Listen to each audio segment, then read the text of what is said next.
partir de ahora, entonces abrimos de una vez Hebreos capítulo 4. Ok, está bien. Hebreos 4 del 1 al 14. Así hasta que vea perfectamente. Bien. Ok, Hebreos 4 del 1 al 14 vamos a leer. Entonces, vamos a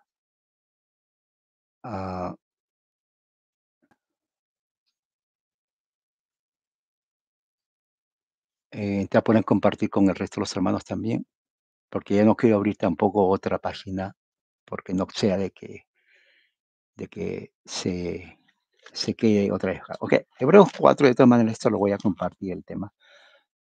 Hebreos 4, ya, muy bien, gracias Johanna, yo sé que fueron las oraciones de ustedes que hicieron que eso suceda.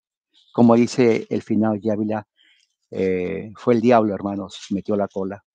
El diablo metió la cola, sí, sí, sí, sí, ¿para qué las voy a engañar? Así es. Pero ya sacó, ya le corté la cola al diablo. Ok, bien, entonces vamos a leer de Hebreos 4, del 1 al 14, es un tema muy bueno. Dice así la palabra del Señor, ustedes me siguen. En su versión voy a usar la versión a las Américas. Dice así, por tanto temamos, no sea que permaneciendo aún la promesa de entrar en su reposo, alguno de vosotros parezca no haberlo alcanzado. ¿Ok?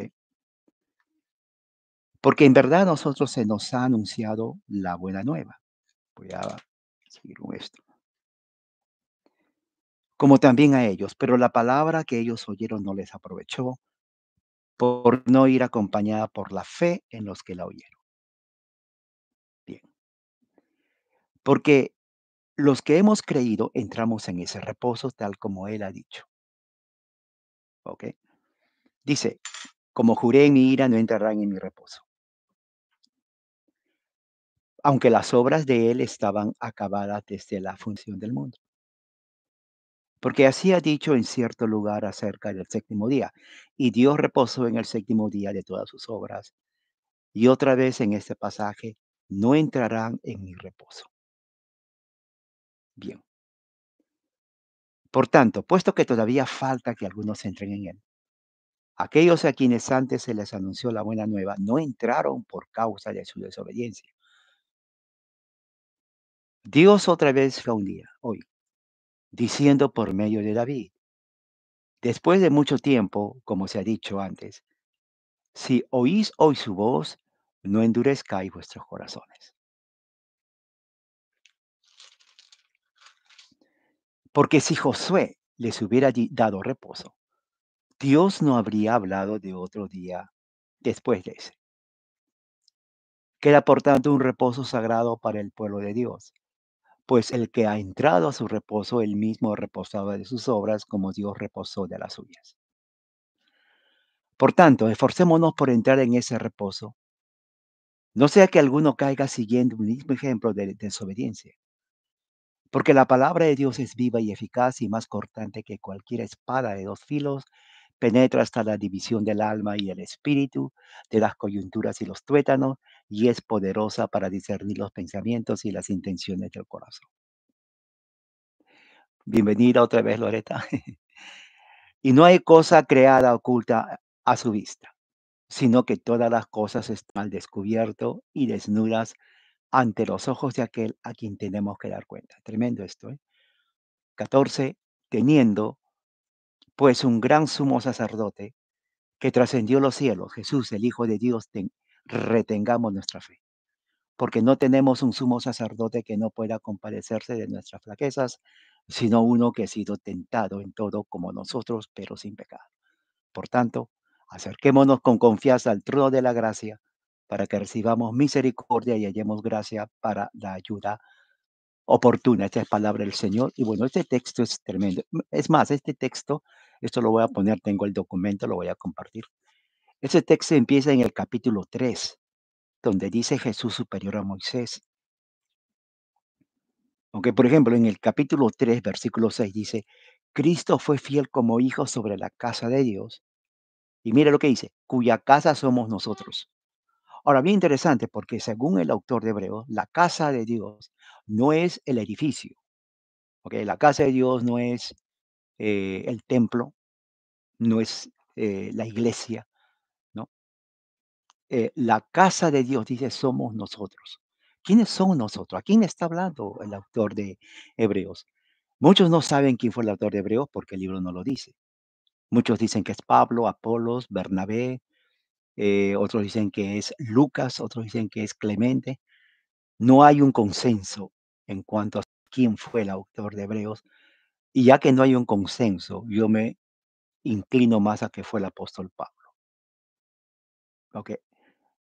Porque no hay nada conclusivo. Para mí es Pablo. Pero sea quien sea, al final fue inspirado por el Espíritu Santo. Otra cosa, fue escrito esto antes de la destrucción del Templo de Jerusalén.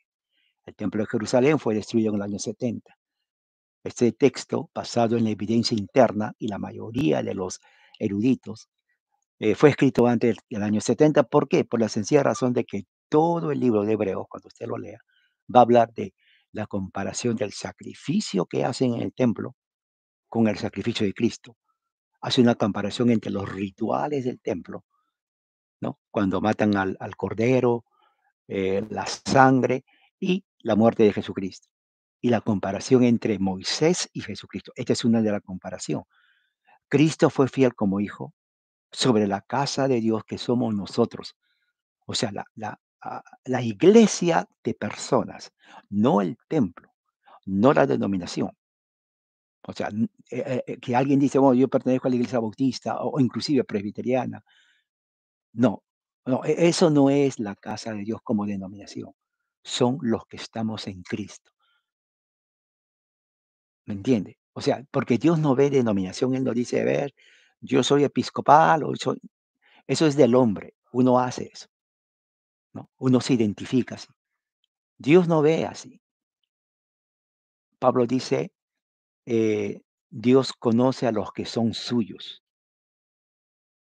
Mire, de todos los grupos que hay, inclusive católicos, ortodoxos, Dios conoce a los que son suyos. Él no ve por, a ver, esta denominación, esta es mía. No dice eso. Eso dice uno, pero Dios no dice eso. Y aquí está la evidencia. Nosotros somos la casa de Dios. La pregunta es, ¿usted está en la casa de Dios?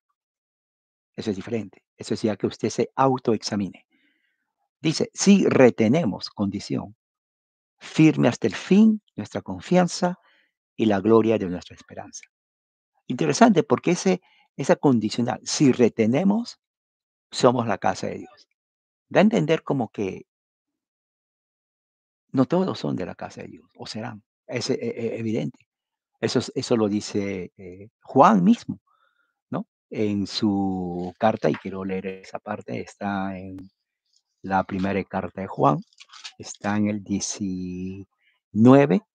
Juan 2:19, cuando Juan le dice a los cristianos en su casa, le dice, hermanos, ya salieron los anticristos. Y el anticristo no es una figura. El anticristo viene a ser un grupo de personas que rechazan a Cristo.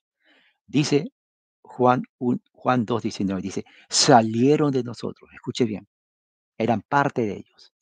Estaban en la casa de Dios. Mire, y dice, eh, pero en realidad no eran de nosotros. Wow, no eran de nosotros. Ahí está, 1 Juan 2:19, salieron de nosotros, pero no eran de nosotros. Y dice así, 19, porque si hubieran sido de nosotros, o sea, la casa de Dios, hubieran o habrían permanecido con nosotros. ¿Me está siguiendo? Habrían, segunda de Juan, perdón, primera de Juan 2:19, pero salieron de nosotros a fin de que se manifestara que no todos son de nosotros. Eso es cabal, eso es puntual. No, cuando se escucha testimonios en la ahora con las redes sociales, YouTube, Facebook, y otros más que existen. Ex cristiano, dicen. Abandonó la fe después de que 15, 20 años. Se volvió ateo, se volvió agnóstico. ¿no? Hay cantidad. Aquí en Estados Unidos hay una larga lista de ex ministros del Evangelio, presbiterianos, bautistas, pentecostales, anglicanos, luteranos, católicos, que dejaron de ser cristianos. No que se cambiaron de denominación. Cambiarse es relativo, porque siguen creyendo en Dios. La cosa es cuando dejan de ser cristianos y crean sus canales, aquí hay bastantes canales. Hay un canal que se llama Ex Cristianos, donde hay de todos los grupos y sectas. Mormones, bueno, ex mormones, ex testigos, ex adventistas, ex evangélicos, de todo, de todo, de todo. Y se ponen a, obviamente, refutar el cristianismo. Y no son personas común y corriente, muchos de ellos son teólogos, pastores que dejaron, o sea, son gente leída, gente estudiada. Entonces la pregunta es, ¿cómo es posible eso, no? Si han sido ministros, han conocido la Biblia, están enseñando.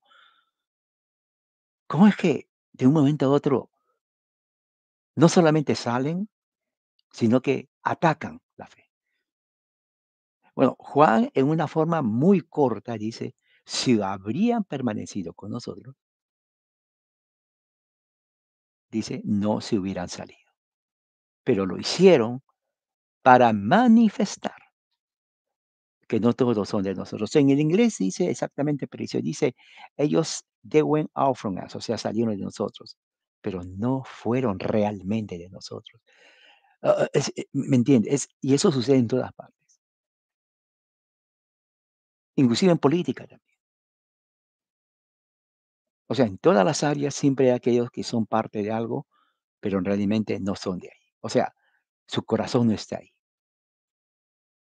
Hoy en día, por ejemplo, si una iglesia tiene, por ejemplo, 10 miembros, bueno, tal vez no, de repente uno, de repente a nadie, porque son pocos. Pero, pero si hay 100 miembros, por ejemplo, bueno, ya hay más gente. ¿Son todos los 100 creyentes? Se espera que sea. Pero si hay 500, entonces hay más probabilidad de que no todos los 500 sean creyentes. Sí, se van, oran, ¿no? Le dan un abrazo, le dicen hermano, pero no son. Y claro, uno no tiene rayos X para mirar el espíritu de la gente y decir, bueno, este es, este no es. Pero eventualmente, como dice aquí Juan, salen o relucen y uno dice, oh, nunca fue. Pero la pregunta es, ¿pero por qué? ¿No? Ese es otro punto. Pero en este caso de Hebreos, volviendo a Hebreos, capítulo 4, vemos entonces de que en el capítulo 4 el autor de Hebreos está haciendo una exhortación. Por ejemplo, mire, ve el versículo 1 de Hebreos. Yo creo que me siga. El versículo 1 de Hebreos. Dice, por tanto, hermanos, temamos, temer. No sea que permaneciendo aún la promesa de entrar en su reposo, algunos de nosotros parezcan no haberlo alcanzado. Es lo mismo que está diciendo Juan en su primera carta. O sea, hay un llamado que hace el autor de Hebreos a los creyentes, eran judíos, porque está escribiendo a judíos creyentes, mesiánicos, y le dice, miren, hermanos,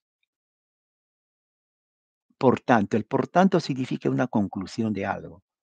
¿De qué? Bueno, lo que está diciendo viene del capítulo 3, el versículo 12. Mira lo que dice, ese es el contexto. Dice, tengan cuidado, dice versículo 12, Hebreos 3. Hermano, no sea que en alguno de ustedes haya un corazón malo de incredulidad para apartarse del Dios vivo. Ahora, bien interesante, porque el 12 habla, escuchen bien esto, este es detalle. Si tienen un cuaderno y un lápiz, no sé, porque el Hebreos, a ver, vamos a ver, Hebreos 3 12, ¿no? Aquí está, Hebreos 3 12. Habla Pablo, bueno, yo digo Pablo, puede ser alguien más, pero asumo que fue Pablo, se dirige como hermanos, fíjese, les dice hermanos, vean ahí su Biblia, ¿no? ¿Correcto? ¿Dice así hermanos?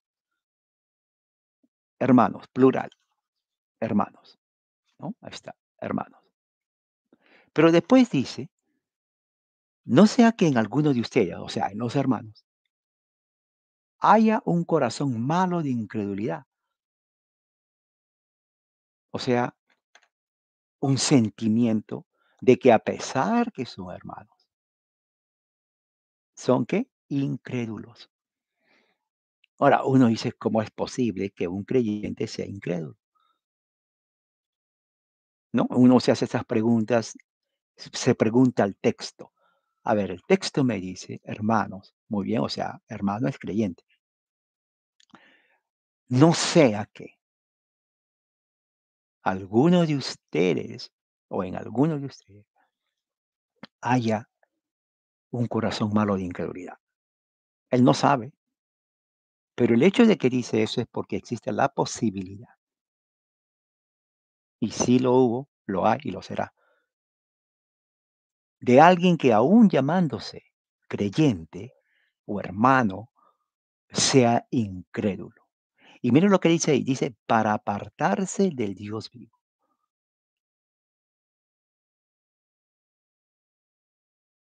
¿Cómo es eso? Incrédulo significa una persona opuesta a un creyente, a uno que no cree. Hermanos incrédulo. Entonces, de acuerdo al texto, no todo el que se llama hermano es creyente. Y incrédulo viene de la palabra griega pisteos, o sea, fe.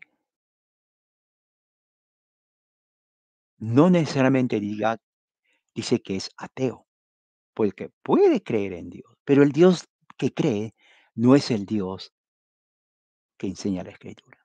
Por ejemplo, en el caso de Juan, en el capítulo 2, cuando él dice en el versículo 18, hermanos, los anticristos ya vinieron.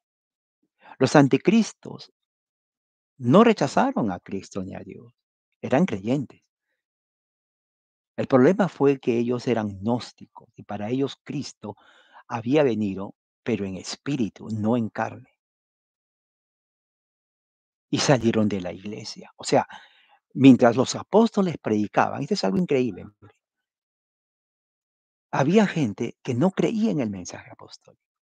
Oiga, y ahí se deduce, si aún con los apóstoles, Pablo, Juan, Pedro, aún con los apóstoles que vieron al Señor, había gente que no creía el mensaje. Oye, ya pasaron más de ¿qué? 20 siglos. No es raro que alguien no le crea a uno. La evidencia, las sectas habidas y por haber. En el siglo XIX en los Estados Unidos, 1800 en adelante, surgieron la explosión sectaria, así como hubo la explosión cambríaca del periodo Jurásico, donde aparecieron la mayoría de los eh, dinosaurios, ¿no? Una explosión. Bueno, en el siglo XIX hubo una explosión, pero no de dinosaurios, sino de sectas. Nacieron los mormones, nacieron adventistas, nacieron testigos de Jehová, nacieron ciencia cristiana, nacieron los apostólicos, nacieron los del grupo de la santidad, nacieron los de restauración. Todos estos grupos y otros grupos más, cantidad, dieron lugar a lo que hoy se conoce como evangelicalismo y que va a México, por ejemplo, Centro y Sudamérica. Y el hijo del evangelicalismo o la hija, rebelde la hija, pentecostalismo. Pentecostalismo es la hija rebelde del evangelicalismo.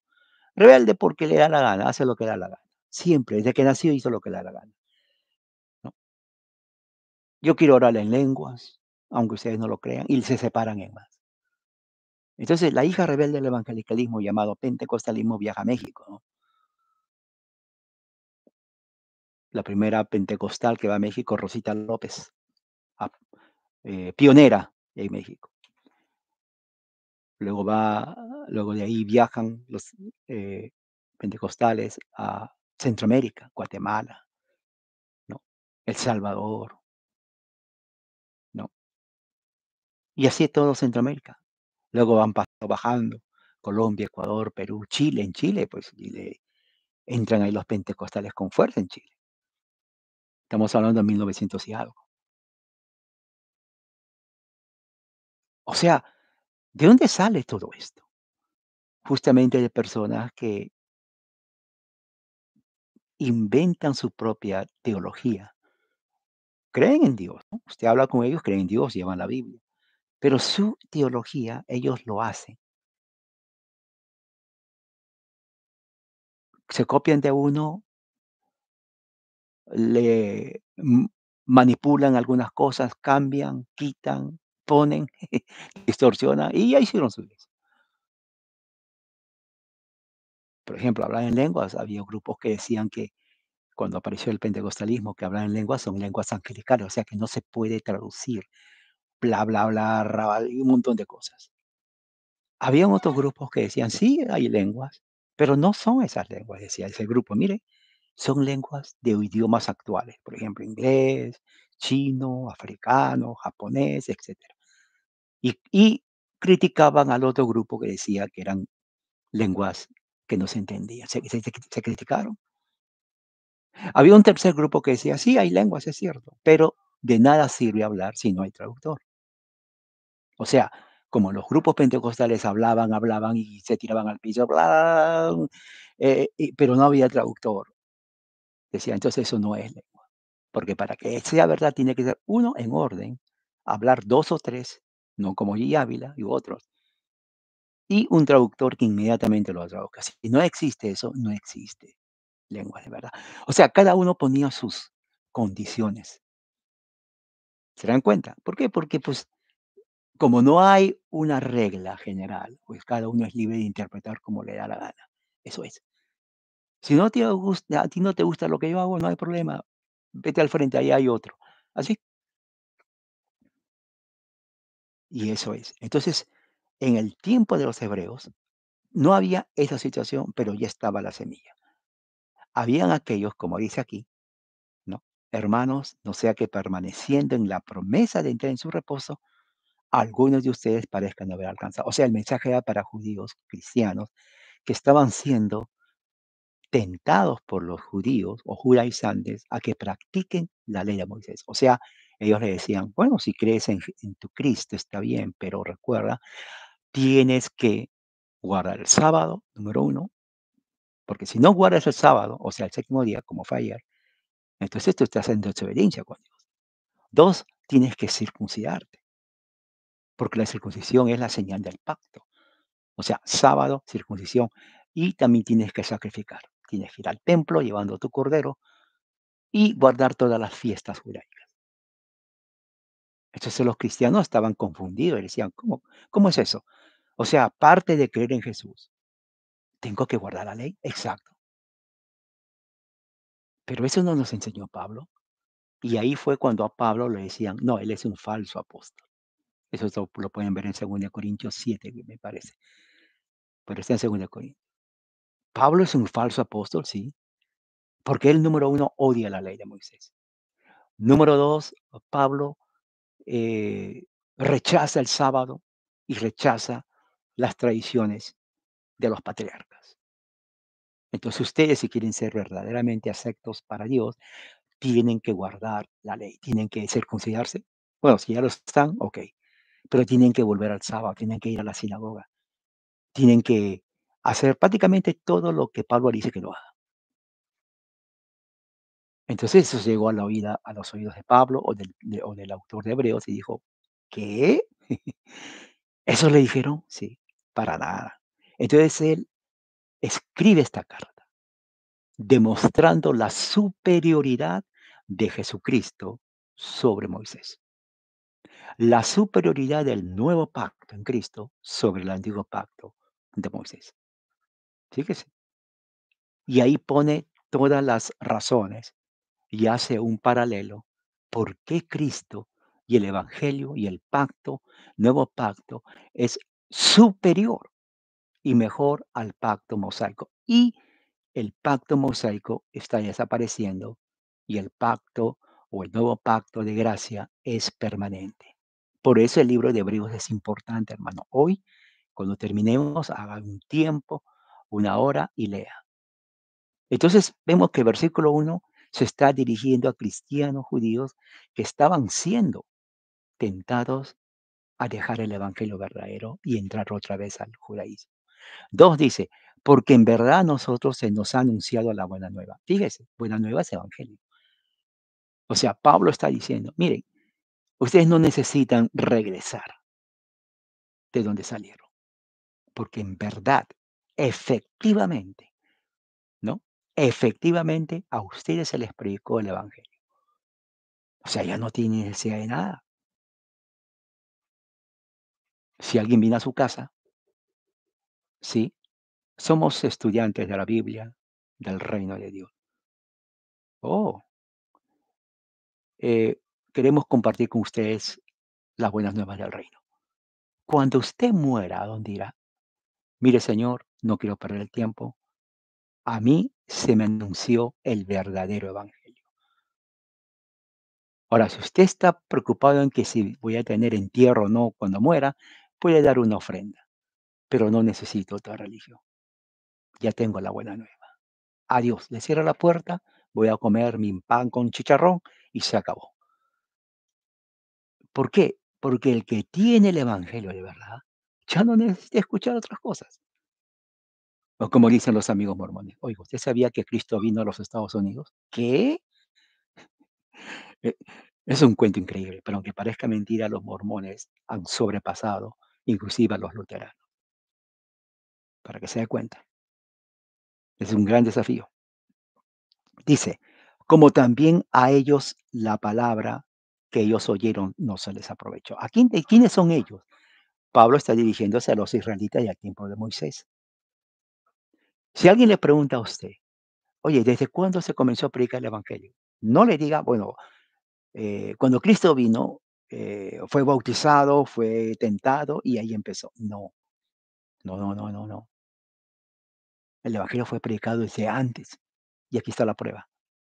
Porque en verdad a ustedes, o sea, a los cristianos, se nos ha anunciado el Evangelio, buena nueva. Como también a ellos. ¿Quiénes son ellos? Los del tiempo de Moisés.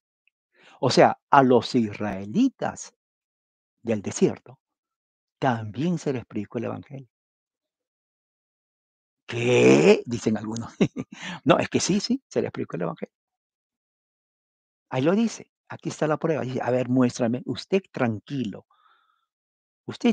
porque yo veo a personas que dicen, a ver, muéstrame, y se ponen sí, a temblar, sudar. Espérate un rato. No, no, usted tranquilo, calmadito, calmado nomás. Hebreos 4:2.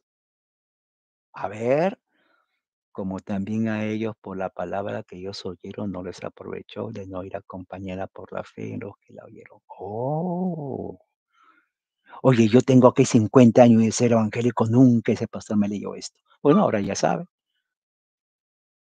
lo sabe. El evangelio se predicó a los israelitas que salieron de Egipto.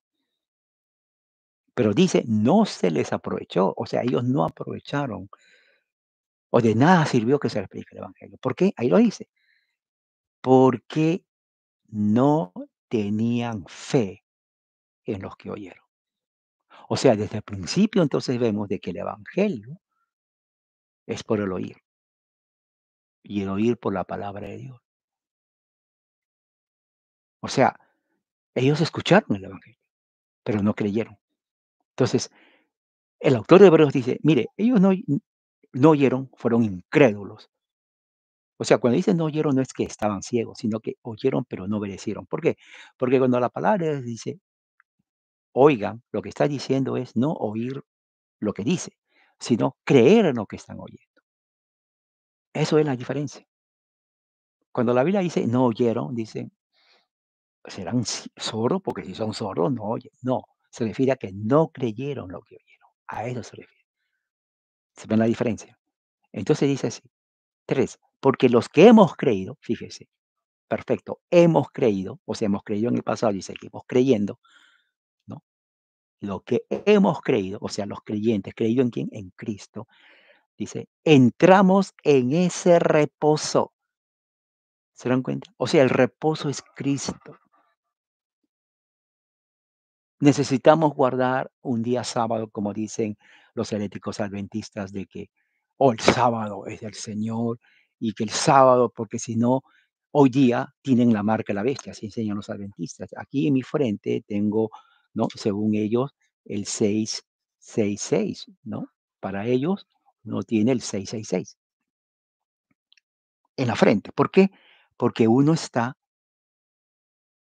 adorando a Dios el día domingo, y para ellos el día domingo es del papado, y el papado es la bestia. Y por lo tanto, si es la bestia, el que adora a Dios el día domingo, como hoy, tiene el 666. Usted tiene el 666. Usted también. Todos. Se dan cuenta que no hay diferencia de religión exacta cuando uno tiene el 666. Católicos, mormones, también se reúnen hoy, pentes, bautistas, presbis, anglicanos, eh, luteranos, todos, por el simple hecho de adorar a Dios el domingo. Y mucha gente cree. Sí, es verdad, tienen el 666. Así que mírese en el espejo si tiene el 666. Si lo tiene, póngale aquí algo o una gorrita. Pero obviamente eso es falso. Eso es totalmente falso. ¿Ok? La comparación que hace el autor es que en la actualidad hay creyentes, como dice, ¿no? En el versículo 14, hermanos, no sea que haya alguien con incredulidad. Parece mentira, pero sí. Entonces, si ellos cayeron por su incredulidad, bueno, ahora Dios sigue igual, no ha cambiado. Mira lo que dice el versículo 3, porque hemos creído, entramos en ese reposo. O sea, el reposo verdadero no es un día, el reposo verdadero es Cristo y es para siempre, lo vamos a ver. Él dice, como juré en mi ira, no entrarán en mi reposo. Claro, porque el pueblo de Israel, cuando se rebeló contra Moisés, Dios los castigó, Dios los eliminó. Al eliminarles, no entraron al reposo de Dios. Y dice, aunque las obras de Él estaban acabadas desde la fundación del mundo, o sea, cuando Dios termina la creación del mundo, Él descansa o reposa, porque así ha dicho en cierto lugar acerca del séptimo día. Dios reposó en el séptimo día de todas sus obras. O sea, una vez que Dios terminó la creación, reposó. Y dice el 5 y otra vez en este pasaje, no entrará en mi reposo. O sea, muchos me preguntan, hermano, no entiendo a qué se refiere. Ok, sí, Dios reposó, pero ¿por qué dice Dios no entrará? ¿Por qué dice no entrarán a mi reposo? Porque el autor está haciendo un paralelo entre el reposo de Dios y el reposo verdadero de los creyentes. Dice, cuando Dios reposó de la creación, ya reposó, no sigue creando más, ya terminó su creación. En el creyente también es lo mismo. Él puede entrar al reposo y descansar de sus obras. Entonces, muchos para ese mensaje, en el tiempo de la pausa será nuevo. Decían, no, no, ¿cómo es eso? A ver, explíqueme. Porque muchos relacionaban el día de reposo, séptimo día, con el descanso. Pero ellos no entendieron que el autor está hablando de un descanso espiritual. Y mira lo que dice acá. Dice en el versículo 6, por tanto, puesto que todavía falta que algunos entren en él, o sea, no todos los creyentes se completaron, dice, y aquellos a quienes antes se le anunció la buena nueva no entraron por causa de su desobediencia. Fíjese que aquí pone la desobediencia como razón o causa de no entrar en el reposo verdadero de Dios. Como argumento, él pone el ejemplo que pasó en el antiguo pacto. Cuando esta gente eh, se desobedeció y se quejó contra Dios, Dios los eliminó y los eliminó de una forma que que sirve como ejemplo para nosotros, los que estamos en el nuevo pacto. Y muchos no saben esto porque no leen la escritura, pero yo quiero leer con ustedes esa parte porque es interesante saber cómo fue esa situación, porque el apóstol está hablando de eso. A ver, ¿dónde está esto? A ver, está aquí. Bien, aquí lo tengo. Un momento, por favor. No se me vayan. Está en a ver, Números 14, dice. Si tiene su Biblia, Números 14, vamos a leer el 26 al 35. Si tiene, abra la Biblia con usted. Claro, la incredulidad de ellos. Sí, todo eso es, desobediencia, incredulidad, y eso lo vamos a ver ahora, ¿ok? Eh, Números 14. Si tiene usted su Biblia ahí, me sigue. Aquí tengo yo. Mire, para que se den cuenta a qué se refiere el autor de eh, Hebreos. Números 14 dice así. Entonces toda la congregación levantó la voz y clamó al pueblo, lloró aquella noche, murmuraron contra Moisés. Mire, versículo 2. Y Aarón todos los hijos de Israel y les dijo toda la congregación. Fíjese, dice, ojalá hubiéramos muerto en la tierra de Egipto. Mire, mire hermano, ojalá hubiéramos muerto en ese desierto. ¿Y por qué se nos trae el Señor a esta tierra para caer a espada? Nuestras mujeres, nuestros hijos vendrán a ser presa. ¿No sería mejor que nos volviéramos a Egipto? Tremendo, hermano. Tremendo. Esto es algo que, no sé, desafía toda lógica. Esta gente vio cómo Dios abrió el mar muerto. Esta gente vio cómo Dios hizo milagros y aún así se estaban quejando. Por eso el autor de Hebreos dice, no sea que en ustedes haya un corazón rebelde de desobediencia e incredulidad. Y mira lo que dice más adelante. Y se decían unos a otros, versículo 4, nombremos un jefe y volvamos a Egipto. Eso es anarquía. Estos fueron los primeros comunistas, ¿sabía usted eso? Porque el comunismo no obedece leyes, crean sus leyes, violan sus leyes porque ellos lo crearon, cambian al antojo de sus intestinos. Y es pura maldad y se rebelan contra Dios. Aquí está, se rebelaron contra Dios. Eso lo vemos ahora. Se puede ver un análisis político inclusive. Pero mira lo que dice más adelante, versículo 11. El Señor dijo a Moisés, ¿hasta cuándo me desdeñará este pueblo? ¿Hasta cuándo no creerán en mí a pesar de todas las señales que he hecho en medio de ellos? Fíjese, este es fuerte. Y creo cada vez estoy súper convencido de que el Señor no mira denominaciones. No, Él no mira. A Él no le importa, sabe que yo pertenezco a esta denominación. A Él lo que mira, como dice Pablo, el Señor conoce lo que son suyos. O sea, esos debates de que se cambió de aquí para allá, de aquí para acá, ¿no? Que se van cambiando de puros mediocres que y se burlan. Es una verdadera pérdida de tiempo. Y eso no honra el nombre de Dios, para nada, para nada. Dice, ¿hasta cuándo no creerán en mí a pesar de todas las señales que he hecho con ellos, con medio de ellos? 12. Los heriré con pestilencia y los desalojaré, y a ti te haré una nación más grande y poderosa que ellos. Amén.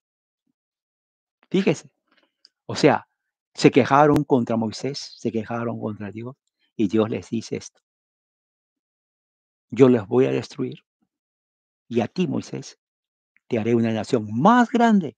O sea, si cuando Dios le prometió a Abraham hará de él una nación grande, Dios, Dios le promete a Moisés que le hará más grande. O sea, le hace una repromesa. Ahí está, Números 14. Lea todo o sea, ya tiene ya Hebreos 4, tiene Números 14 para leerlo hoy. Y léalo, hermano, porque es el contexto de Hebreos 4. Y dice, ¿no? En el 7, Dios fija un día hoy, o sea, hoy, cuando dice hoy, no se refiere al hoy de su tiempo, sino al nuevo pacto. O sea, estamos en un nuevo pacto, o sea, este es el día, diciendo, por medio de David, después de mucho tiempo, como se había dicho, si hoy, o sea, pacto de gracia, escucha su voz, no endurezcan vuestros corazones.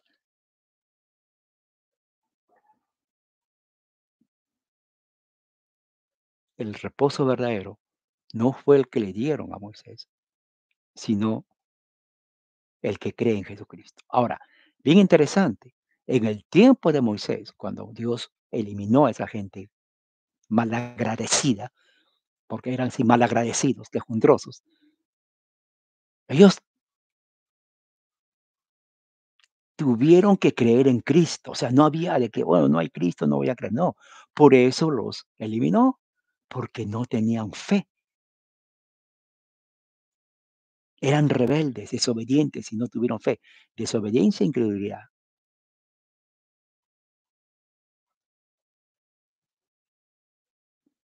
Y era una esclavitud no solamente física, era una esclavitud espiritual, porque ahí habían ídolos.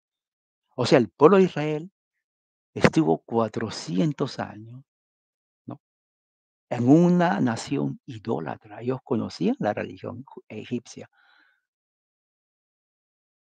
Y dice aquí, eh, porque Josué les hubiera dado reposo, Dios, sí, porque si Josué les hubiera dado reposo, Dios no habría hablado de otro día después de eso. O sea, ¿qué es lo que está diciendo acá? ¿Por qué menciona a Josué? Esto es otro argumento. Bueno, porque si el día de reposo era el día, ¿no? Eh, el día, el séptimo día era el día de reposo que están hablando, porque eso es la sombra de Jesucristo. Entonces Josué en ese momento hubiera eh, confirmado eso. O sea, este es un tema muy importante porque este argumento, ¿no? De parte del autor de Hebreos, nos está diciendo justamente de que el día de reposo, el sábado, ¿no? Viene a ser no el verdadero reposo del pueblo de Dios, sino más bien que está apuntando aquí a Jesucristo. Salmo 95, 7 y 8 dice, si oyere su voz hoy, no endurezcan su corazón. O sea, la palabra de Dios. El verdadero reposo es Jesucristo. El verdadero reposo es Jesucristo. ¿Y cómo uno entra a ese reposo? Por fe, ya lo hemos leído ahí. Y dice más adelante, porque el que ha entrado a su reposo, o sea, a Cristo, él mismo reposado de sus obras, como Dios reposó de las suyas. Versículo 10, tremendo, subráyelo eso. Porque el que ha entrado a su reposo, o sea, fe en Cristo, ¿no? Aquí está, versículo 10, él mismo reposado de sus obras, así como Dios reposó de sus obras. O sea, el reposo de Dios era una figura de lo que el creyente en Cristo va a reposar de sus obras, ¿no? Y dice, por tanto, esforcémonos por entrar en ese reposo, dice a los cristianos. No sea que alguno caiga siguiendo el ejemplo de la desobediencia. O sea, para el autor de Hebreos, la motivación de seguir en Cristo es no sean como los israelitas. Esa es la motivación. Si alguien estaba para caer, hey, hermano, los israelitas. O sea, esa era la exhortación. O sea, el ejemplo de los israelitas en Números 14 es el ejemplo para el cristiano a no decaer. Y dice, no seas desobediente, no seas incrédulo. Recuerda lo que pasó con los israelitas en Números 14, cómo Dios destruyó a ellos, porque Dios se cansó, a pesar, y ahí mismo lo dice, a pesar que yo les enseñé, esta gente desobediente, Moisés, a ti te haré una nación más grande, enfatizando a Jesucristo. Y dice, y ahí dice, porque la palabra de Dios es viva y eficaz. Por eso dice el versículo 12 eso. ¿Por qué? Porque el argumento de estar en el reposo de Cristo es la palabra de Dios. Dice, no es la tradición humana, no es teología humana, es la única palabra de Dios. Dice, la palabra de Dios es viva y eficaz. O sea, realmente no tiene que decir viva, tiene que decir viviente. Dice viviente, la palabra de Dios es viviente, significa que nunca deja de actuar. No es pasiva, es viviente, está actuando la palabra de Dios. Es eficaz, o sea, trae resultados. Más cortante que cualquier espada de dos filos, porque penetra la división del alma y del espíritu. Ese es un tema muy importante. Un día voy a hablar qué es el alma, qué es el espíritu. ¿Son iguales, no son iguales? ¿En qué se difiere? Muy buen tema. Dice, de las coyunturas y los tuétanos, y es poderosa la palabra de Dios para discernir los pensamientos y las intenciones del corazón. O sea, no hay nada más poderoso que la palabra de Dios. No hay nada.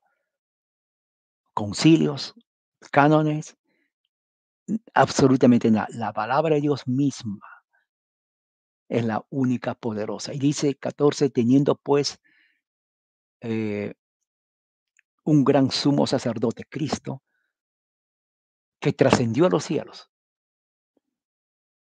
Jesús, el Hijo de Dios, retengamos nuestra fe. ¿Es Jesús es el día de reposo? Porque cuando dice hermanos, dice ahí, ¿no? En el versículo 1, 2, perdón, a ver dónde está. Porque en verdad a nosotros se nos anunció la buena nueva, como también a ellos, pero no les aprovechó por acompañada por la fe en los que lo oyeren. Y más abajo donde está esa parte que dice, a ver, como juré en mi ira, no entraré en mi reposo. Y luego dice, a ver, está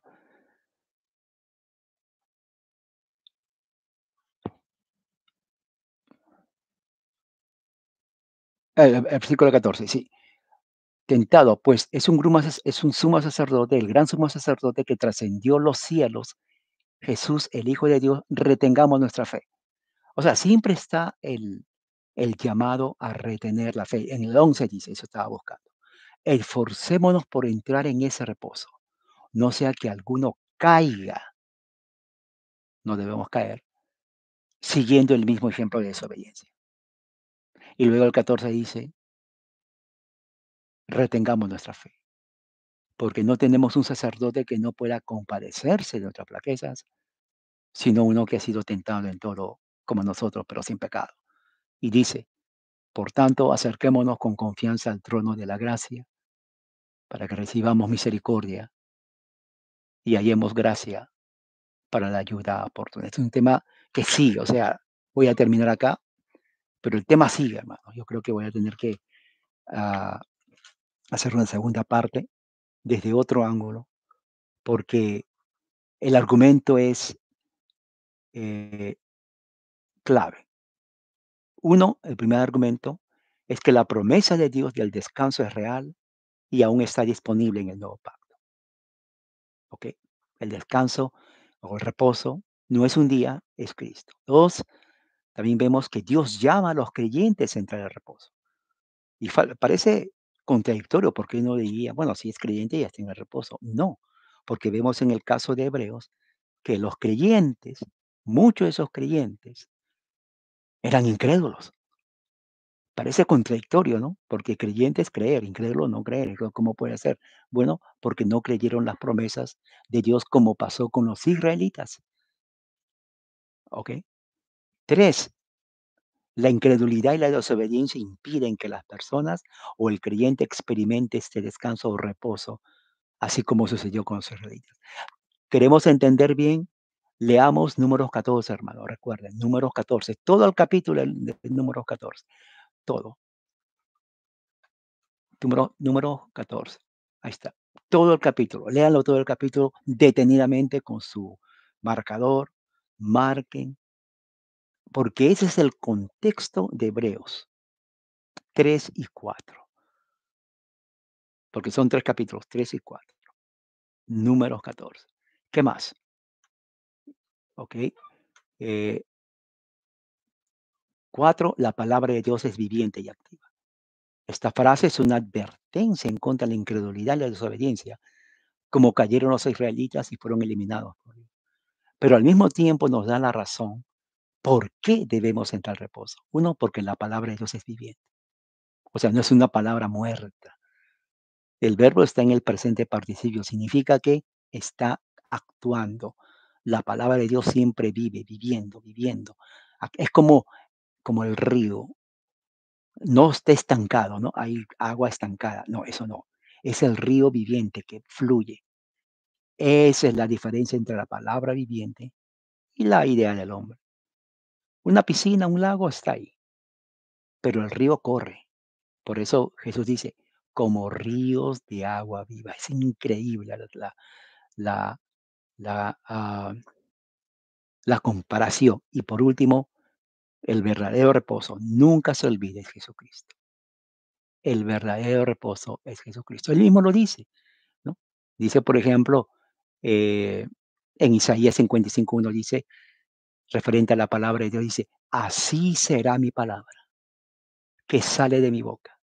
No volverá a mi casa vacía, sino que hará lo que yo quiero y será prosperada en aquello que yo lo envíe. Gloria a Dios. Esto es increíble. A mí me llena de asombro, ¿no?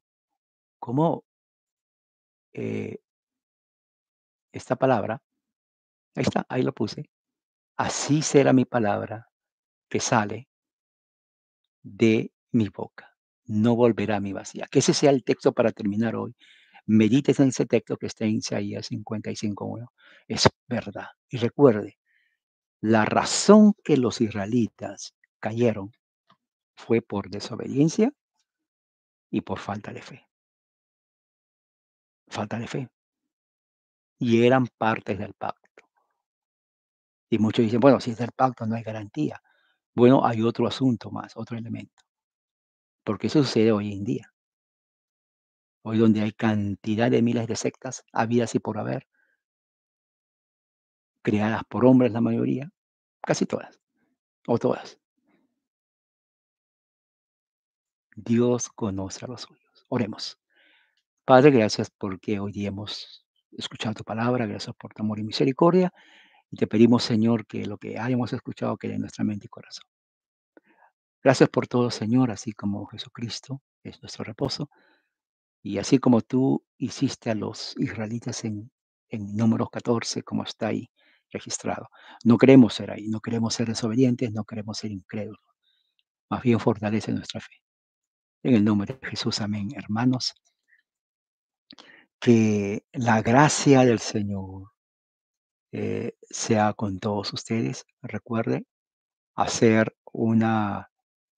eh, un espacio, lea Números 14, en serio, y Hebreos 3 y 4. Primero lea Números 14, porque cuando lea Hebreos 3 y 4, va a entender por qué dice eso eh, Hebreo, porque Números 14 es la base, ¿ok? Que la gracia de Dios sea con ustedes hoy día, hermanos. Amén.